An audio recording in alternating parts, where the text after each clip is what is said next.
బీహార్లో కొలువుదీరనుంది ఎన్డీఏ సర్కార్. కాసేపట్లో మరోసారి సీఎంగా నితీష్ ప్రమాణ స్వీకారం చేయబోతున్నారు. నితీష్ తో పాటుగా మరో 8 మంది మంత్రులు ప్రమాణం చేస్తారు. సాయంత్రం 5:30కు తొలి కేబినెట్ భేటీ ఉండబోతుంది. బీహార్లో మరి కాసేపట్లో కొత్త సర్కార్ కొలువుదీరబోతోంది. బీజేపీ మద్దతుతో సీఎంగా నితీష్ ప్రమాణం చేస్తారు. ఆయనతో పాటు 8 మంది మంత్రులుగా ప్రమాణ స్వీకారం చేస్తారు. ఆ తర్వాత సాయంత్రం 5:30కు కొత్త కేబినెట్ తొలి భేటీ నిర్వహిస్తారు. అంతకుముందు బీహార్ ముఖ్యమంత్రిగా రాజీనామా చేసిన వెంటనే నితీష్ కుమార్ మళ్లీ ప్రభుత్వ ఏర్పాటు కోసం గవర్నర్ని కలిశారు. బీజేపీతో కూడిన ప్రభుత్వాన్ని ఏర్పాటు చేయడానికి తనకు సరిపడా మెజారిటీ ఉందన్నారు నితీష్ కుమార్. తమకు 128 మంది ఎమ్మెల్యేల మద్దతు ఉందని నితీష్ చెప్పారు.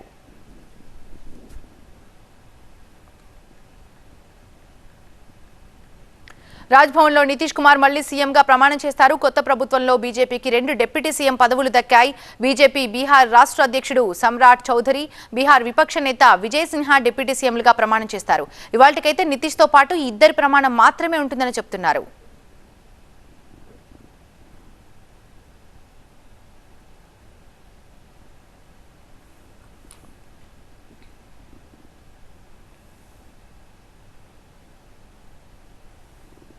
అంతకుముందు ఈ మధ్యాహ్నం 12 గంటలకు సీఎం పదవికి నితీష్ రాజీనామా చేశారు. ఈ ప్రభుత్వాన్ని రద్దు చేయాలంటూ గవర్నర్ రాజేంద్ర అర్లేకర్కి విజ్ఞప్తి చేశారు. ఆయన మహాకూటమిని తాను విడిచిపెట్టేసినట్టుగా నితీష్ ప్రకటించారు.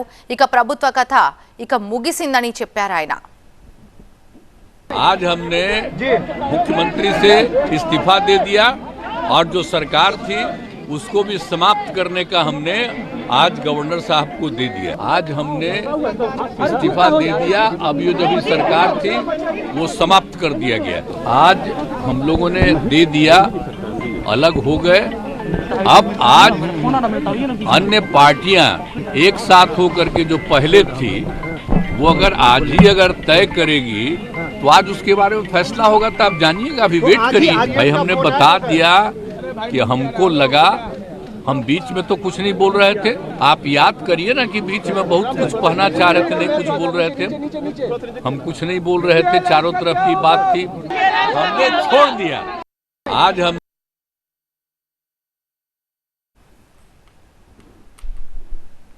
కూటమి నుంచి తాను ఎందుకు బయటకు వచ్చానో నితీష్ వివరించారు. ఏడాదిన్నరగా కూటమి సరిగా పనిచేయడం లేదన్నారు ఆయన. ఇండియా కూటమిలో కొనసాగడం తమ పార్టీ నేతలకు ఇష్టం లేదన్నారు నితీష్. अरे इसलिए नौबत हुई है कि ठीक नहीं चल रहा था, तो इसीलिए थोड़ी परेशान। आप लोग तो हमसे बहुत पूछ रहे थे, हम बीच में बंद कर दिए थे कुछ बोलना, तो हम देख रहे थे। अभी हम जो पहले गठबंधन को छोड़ के नए गठबंधन बनाए थे, और जो नया गठबंधन 1.5 महीना से बनाए थे, 1.5 साल से, तो यहाँ पर भी जो स्थिति इधर आकर के ठीक नहीं लगी है। और जिस तरह से लोगों का दावा हो रहा था, जो इतना मेहनत किया जाता था, सब जरा धीरे धीरे लोगों को खराब लग रहा था। कितना काम हम कर रहे थे और उधर भी लोग हम अलायंस करवाए, क्या क्या करवाने में लगे और कोई कुछ काम ही नहीं कर रहे थे। तो सबको लेकर के तकलीफ, और यहाँ पर भी लोगों को तकलीफ, तो ये हो गया तो हमने बोलना छोड़ दिया था। अब सब బీహార్ సీఎంగా నితీష్ కుమార్ రాజీనామా చేయడంపై స్పందించారు కాంగ్రెస్ సీనియర్ నేత జైరాం రమేష్. రాజకీయ భాగస్వాములను మార్చడం నితీష్ కి అలవాటేనని, నితీష్ కుమార్ ఊసరవెల్లికే పోటీ ఇస్తున్నారని ట్వీట్ చేశారు.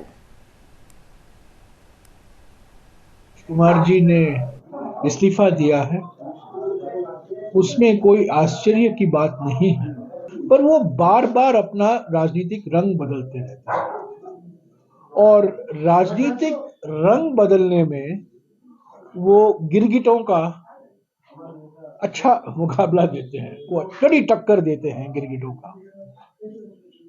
मैं कहना चाहता हूं कि बिहार की जनता उनको और जो उनको नचा रहे हैं दिल्ली में बैठकर,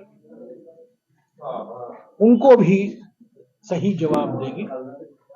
ये बिल्कुल साफ है कि भारतीय जनता पार्टी, प्रधानमंत्री, गृह मंत्री भोखलाए हुए हैं, बहुत परेशानी में हैं भारत जोड़ो न्याय यात्रा से। और जो जिस उत्साह के साथ लोग उनका स्वागत कर रहे हैं, राहुल जी का स्वागत कर रहे हैं, इससे ध्यान हटाने के लिए, क्योंकि कल से भारत जोड़ो न्याय यात्रा बिहार में शुरू होगा, उससे ध्यान हटाने के लिए ये सब ड्रामा रचा गया है। ये भारत जोड़ो न्याय यात्रा पर इसका कोई असर नहीं होगा। इंडिया ग्रुप और भी मजबूत होगा, ममता बनर्जी जी ने भी खुद कहा है, तो इससे और भी नाराजगी होगी लोगों में। और मैं समझता हूं बिहार की जनता नीतीश कुमार जी को और बीजेपी को सही सबक सिखाएगी। మహాకూటమికి గుడ్ బై చెప్పిన తర్వాత కాంగ్రెస్ మీద జేడీయూ విమర్శల బాణాలను ఎక్కుపెట్టింది. సీట్ల సర్దుబాటులో కాంగ్రెస్ అసంబద్ధంగా వ్యవహరిస్తుందని జేడీయూ నేత కేసీ త్యాగి ఆరోపించారు. తాము అధికారంలో ఉన్న రాష్ట్రాల్లో సొంతంగా పోటీ చేయాలని భావిస్తుందన్నారు. ప్రాంతీయ పార్టీలను తొక్కిపెట్టి తాను నాయకత్వం వహించాలని కాంగ్రెస్ కుట్రలు చేస్తుందన్నారు. कैसे ये नेतृत्व हड़पना चाहते हैं उसका सबसे बड़ा उदाहरण है जो कांग्रेस के राज हैं। हरियाणा, हिमाचल, उत्तराखंड, राजस्थान, मध्य प्रदेश, छत्तीसगढ़, तेलंगाना, कर्नाटक और आसाम में किसी भी पार्टी के साथ सीटों की कोई तालमेल नहीं होगी। यहाँ पर कांग्रेस पार्टी अकेले लड़ेगी और जो क्षेत्रीय दलों के द्वारा जो अर्जित की गई राजनीतिक भूमि है उस पर डाका डालने के लिए डिस्प्रपोर्शनेट तरीके से हिस्सेदारी मांग रहे हैं। यूपी 1 सीट, बिहार 1 सीट और पश्चिमी बंगाल 2 सीट, महाराष्ट्र 1 सीट, 2 या 3 सीट तमिलनाडु, और सब जगह इनकी डिस्प्रपोर्शनेट डिमांड है और इसलिए गठबंधन हमारे साथ भी नहीं हो पाया और न इन दलों के साथ होगा। कैसे ये అయితే లాలూ ప్రసాద్ యాదవ్ కూతురు రోహిణి ఆచార్య మాత్రం నితీష్ తీవ్రంగా తప్పుపడుతున్నారు. నితీష్ ని చెత్తతో పోల్చారు. ఆమె చెత్త మళ్లీ చెత్తబుట్టలోకి వెళ్లిందని నితీష్ పై ఆమె ట్వీట్ చేశారు.